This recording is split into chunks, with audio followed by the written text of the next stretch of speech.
Chapter 7. My, said a voice from behind them, and the Baudelaire orphans turned to find Stefano standing there, the black suitcase with the shiny silver padlock in his hands, and a look of brummagem surprise on his face. Brummagem is such a rare word for fake that even Klaus didn't know what it meant. But the children did not have to be told that Stefano was pretending to be surprised.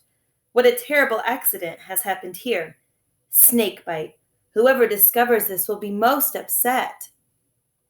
You, Violet began to say, but her throat fluttered as if the fact of Uncle Monty's death were food that tasted terrible. You, she said. Stefano took no notice. Of course, after they discovered that Uncle Monty is dead, they'll wonder what became of those repulsive orphans he had lying around the house, but they'll be long gone. Speaking of which, it's time to leave. The Prospero sails at 5 o'clock from Hazy Harbor, and I'd like to be the first passenger aboard. That way, I'll have time for a bottle of wine before lunch. How could you? Klaus whispered hoarsely. He couldn't take off his eyes off Uncle Monty's pale face. How could you do this? How could you murder him? Why, Klaus, I'm surprised, Stefano said, and walked over to Uncle Monty's body. A smarty pants like you should be able to figure out that your chubby old uncle died from a snake bite, not from murder. Look at those teeth marks. Look at his pale face. Look at these staring eyes. Stop it, Violet said. Don't talk like that. You're right, Stefano said. There's no time for chit-chat. We have a ship to catch. Let's move. We're not going anywhere with you, Klaus said. His face was pinched with the effort of focusing on their predicament rather than going to pieces. We will stay here until the police come. And how do you suppose the police will know to come? Stefano asked. We will call them, Klaus said in what he hoped was a firm tone of voice, and began to walk toward the door. Stefano dropped his suitcase, the shiny silver padlock making a chattering sound as it hit the marble floor. He took a few steps and blocked Klaus's way, his eyes wide and red with fury. I am so tired, Stefano snarled, of having to explain everything to you. You're supposed to be so very smart, yet you seem to forget about this. He reached into his pocket and pulled out the jagged knife. This is my knife. It is very sharp and very eager to hurt you, almost as eager as I am. If you don't do what I say, you will suffer bodily harm. Is that clear enough for you? Now get in the Jeep. It is, as you know, very, very rude and usually unnecessary to use profanity, but the Baudelaire orphans were too terrified to point this out to Stefano. Taking a last look at their poor Uncle Monty, the three children followed Stefano to the door of the reptile room to get in the Jeep. To add insult to injury, a phrase here which means forcing somebody to do an unpleasant task when they're already upset, Stefano forced Violet to carry his suitcase out of the house, but she was too lost in her own thoughts to care. She was remembering the last conversation her and her siblings had had with Uncle Monty, and thinking with a cold rush of shame that it hadn't been a conversation at all. You will recall, of course, that on the ride home from seeing zombies in the snow, the children had been so worried about Stefano that they hadn't said a word to Uncle Monty, and that when the Jeep had arrived at the house, the Baudelaire orphans had dashed upstairs to hash out the situation, without even saying good night to the man who now lay dead under a sheet in the reptile room. As the youngsters reached the Jeep, Violet tried to remember if they had even thanked him for taking them to the movies, but the night was all a blur. She thought that she, Klaus, and Sunny had probably said, "Thank you, Uncle Monty," when they were standing together at the ticket booth, but she couldn't be sure. Stefano opened the door of the Jeep and gestured with the knife, ushering Klaus and Sunny into the tiny back seat, and Violet, the black suitcase heavy on her lap, into the front seat beside him. The orphans had a brief hope that the engine would not start when Stefano turned the key in the ignition, but this was a futile hope. Uncle Monty took great care of his Jeep, and it started right up.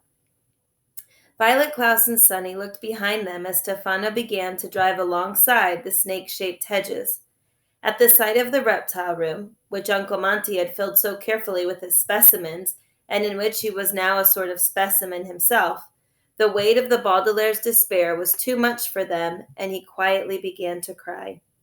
It is a curious thing, the death of a loved one. We all know our time in the world is limited, and that eventually all of us will end up underneath some sheet, never to wake up. And yet it is always a surprise when it happens to someone we know. It is like walking up the stairs to your bedroom in the dark and thinking there is one more stair than there is. Your foot falls down through the air, and there is a sickly moment of dark surprise as you try and readjust the way you thought of things. The Baudelaire orphans were crying, not only for their Uncle Monty, but for their own parents, and this dark and curious feeling of falling that accompanies any great loss. What was to happen to them? Stefano had heartlessly slaughtered the man who was supposed to be watching over the Baudelaires, and now they were all alone. What would Stefano do to them? He was supposed to be left behind when they went to Peru, and now he would be leaving with them aboard the Prospero. And what terrible things would happen in Peru? Would anybody rescue them there? Would Stefano get his hands on the fortune? And what would he do with the children afterwards? These are frightening questions, and if you are thinking such matters, they require your full attention. And the orphans were so immersed in their thinking that they didn't realize that Stefano was about to collide with another automobile until the point of impact. There was a terrible tearing sound of metal and glass as a dark, black car crashed into Uncle Monty's Jeep, throwing the children to the floor with a jarring thump that they felt, though it left the Baudelaire stomachs up on the seat. The black suitcase lurched into Violet's shoulder and then forward into the windshield, which immediately cracked in a dozen places, so it looked like a spiderweb. Stefano gave a cry of surprise and turned the steering wheel this way and that, but the two vehicles were locked together and with another thump veered off the road into a small pile of mud. It is a rare occurrence when a car accident can be called a stroke of good fortune, but that was most certainly the case here. With the snake-shaped hedges still clearly visible behind them, the Baudelaire's journey toward Hazy Harbor had stopped. Stefano gave another sharp cry, this one of rage. "Blasted furnaces of hell!" he shouted, as Violet rubbed her shoulder to make sure she wasn't seriously hurt. Klaus and Sunny got up cautiously from the Jeep floor and looked out on the cracked windshield. There appeared to be only one person in the other car, but it was hard to tell, as the vehicle had clearly suffered more damage than Monty's Jeep. Its entire front had pleated itself together like an accordion, and one hubcap was spinning noisily on the pavement of Lousy Lane, making blurry circles as if it were a giant coin somebody had dropped. The driver was dressed in gray and making a rough hacking sound as he opened the crumpled door of the car and struggled his way out. He made the hacking sound again and then reached into his pocket of his suit to pull out a white handkerchief. "It's Mr. Poe!" Klaus cried. It was Mr. Poe, coughing away as usual, and the children were so delighted to see him that they found themselves smiling despite their horrible circumstances. "Mr. Poe! Mr. Poe!" Violet cried, reaching around Stefano's suitcase to open the passenger door. Stefano reached out an arm and grabbed her sore shoulder, turning his head slowly so that each child saw his shiny eyes. "This changes nothing," he hissed. "This is a bit of luck for you, but it's your last. The three of you will be back in this car with me and heading toward Hazy Harbor in time to catch the Prospero. I promise you that." "We'll see," Violet replied, opening the door and sliding out from beneath the suitcase. Klaus opened his door and followed her, carrying Sunny. "Mr. Poe! Mr. Poe!" "Violet?" Mr. Poe asked. "Violet Baudelaire? Is that you?" "Yes, Mr. Poe," Violet said. "It's all of us, and we're so grateful you ran into us like this."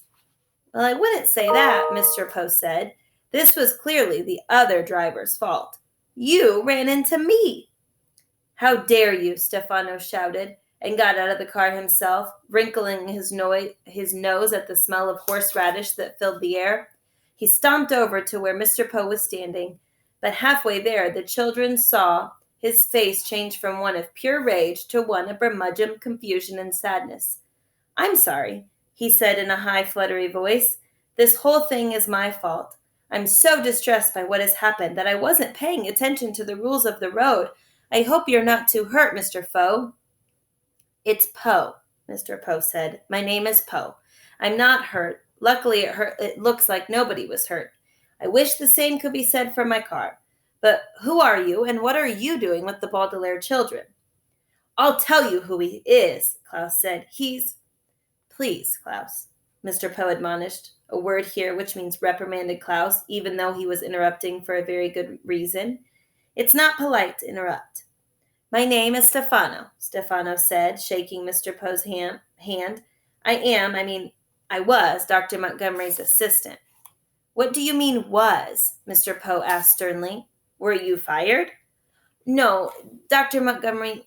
Oh, excuse me. Stefano turned away and pretended to dab at his eyes as if he were too sad to continue. Facing away from Mr. Poe, he gave the orphans a big wink before he continued. I'm sorry to tell you there's been a terrible accident, Mr. Doe. Dr. Montgomery is dead. Poe, Mr. Poe said. He's dead. That's terrible. Whatever has happened? I don't know, Stefano said. It looks like snake bite to me, but I don't know anything about snakes. That's why I was going into town, to get a doctor. The children seemed too upset to be left alone. He's not taking us to see a doctor, Klaus shouted. He's taking us to Peru. You see what I mean? Stefano said to Mr. Poe, patting Klaus's head. The children are obviously very distressed. Dr. Montgomery was going to take them to Peru today. Yes, I know, Mr. Poe said. That's why I hurried here this morning to finally bring their luggage. Klaus, I know you're confused and upset over the accident, but please try to understand that if Dr. Montgomery is really dead, the expedition is canceled. But Mr. Poe, Klaus said indignantly. Please, Mr. Poe said, this is a matter for the adults to handle, Klaus. Clearly a doctor needs to be called. Well, why don't you drive on up to the house, Stefano said, and I'll take the children to find a doctor. Jose! Sonny shrieked, which probably meant something like, no way! Why don't we all go to the house, Mr. Poe said, and call for a doctor? Stefano blinked, and for a second his face grew angry again before he was able to calm himself and answer smoothly. Of course, he said. I should have called earlier. Obviously, I'm not thinking as clearly as you. Here, children, get back in the Jeep, and Mr. Poe will follow us. We're not getting back in that car with you, Klaus said firmly. Please, Klaus, Mr. Poe said, try to understand. There's been a serious accident. All other discussions will have to be put aside. The only trouble is, I'm not sure what my car will start. It's very smashed up. Try the ignition, Stefano said. Mr. Poe nodded and walked over to his car. He sat in the driver's seat and turned the key. The engine made a rough, wet noise. It sounded quite a bit like Mr. Poe's coughs, but it did not start. I'm afraid the engine is quite dead, Mr. Poe called out. And before long, Stefano muttered to the children, You will be too. I'm sorry, Mr. Poe said. I couldn't hear you. Stefano smiled.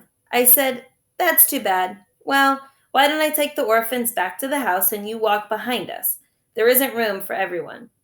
Mr. Poe frowned. But the children's suitcases are here. I don't want to leave them unattended.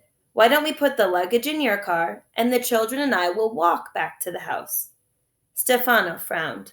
Well, one of the children should ride with me so I don't get lost. Mr. Poe smiled. But you can see the house from here. You're not going to get lost. Stefano doesn't want us to be alone with you, Violet said, finally speaking up. She had been waiting for the proper moment to make her case. He's afraid that we'll tell you who he really is and what he's really up to. What's she talking about? Mr. Poe asked Stefano. I have no idea, Mr. Toe, Stefano replied, shaking his head and looking at Violet fiercely. Violet took a deep breath. This man is not Stefano, she said, pointing at him. He's Count Olaf, and he's here to take us away. Who am I? Stefano asked. What am I doing? Mr. Poe looked Stefano up and down and then shook his head. Forgive the children, he said. They are very upset. Count Olaf is a terrible man who tried to steal their money, and the youngsters are very frightened of him. Do I look like Count Olaf? Stefano asked, his eyes shining. No, you don't, Mr. Poe said. Count Olaf had one long eyebrow and a clean-shaven face. You have a beard, and I hope you don't mind me saying, no eyebrows at all. He shaved his eyebrow, Violet said, and grew a beard. Anyone can see that. And he has the tattoo, Klaus cried. The eye tattoo on his ankle. Look at the tattoo. Mr. Poe looked at Stefano and shrugged apologetically. I'm sorry to ask you this, he said, but the children seem so upset, and before we discuss anything further, I'd like to set their minds at ease. Would you mind showing me your ankle? I'd be happy to, Stefano said, giving the children a toothy smile.